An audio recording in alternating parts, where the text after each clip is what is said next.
Bonjour tout le monde, nous nous retrouvons aujourd'hui pour une nouvelle vidéo de notre plateforme EduExplorer, la plateforme d'e-learning et de consulting. Donc, dans cette nouvelle vidéo, nous allons présenter le tableau de bord d'instructeurs.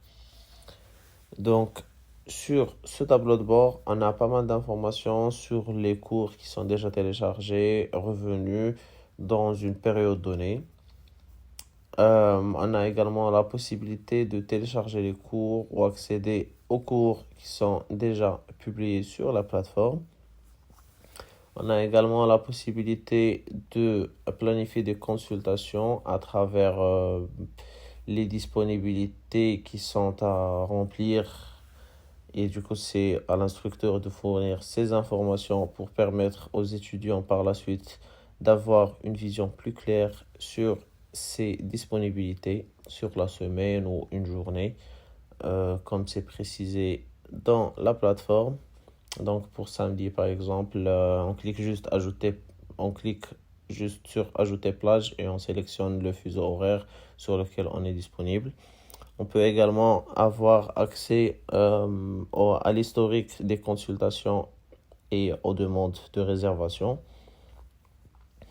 Donc c'est assez clair et c'est assez organisé pour offrir une meilleure idée ou représentation du processus.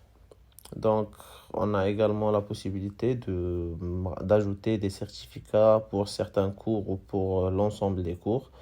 Et même pour voir le certificat qui est ajouté pour chaque cours seul. Donc, à travers ce tableau de bord, l'instructeur a pas mal de fonctionnalités, comme les discussions, par exemple, pour chaque cours publié.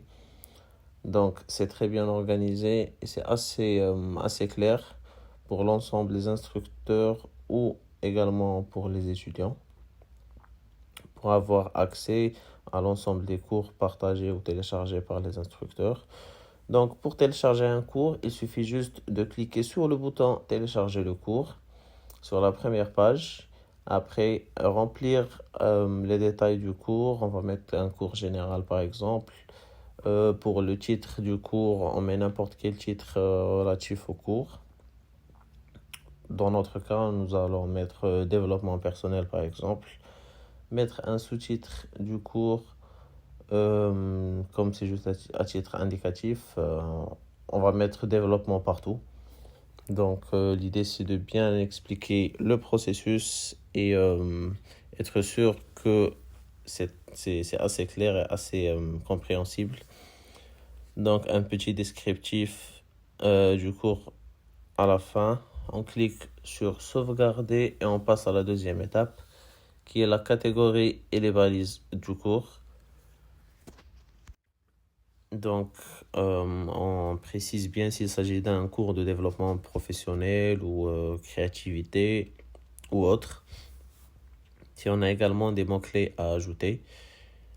Contenu échelonné quant à l'accessibilité des apprenants au cours. On a la possibilité de choisir quand est-ce qu'on veut que notre cours soit disponible pour les étudiants.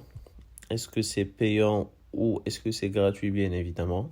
Donc si c'est payant, on peut préciser le montant, l'ancien montant et le montant actuel du cours. Donc c'est assez simple. Même au niveau des langues, les cours sont accessibles dans différentes langues. Donc après, par la suite, on passe à l'étape de téléchargement de la leçon. Il suffit juste de mettre une petite introduction sur le cours. Après, pour le téléchargement de la leçon, nous avons la possibilité de mettre un lien YouTube, un texte, un PDF, donc quel que soit le format de la leçon. On a la possibilité de le télécharger et le mettre sur notre plateforme. Donc on remplit juste la case du titre, cours développement, la visibilité affichée, donc pour que le cours soit disponible et affiché pour l'ensemble des apprenants.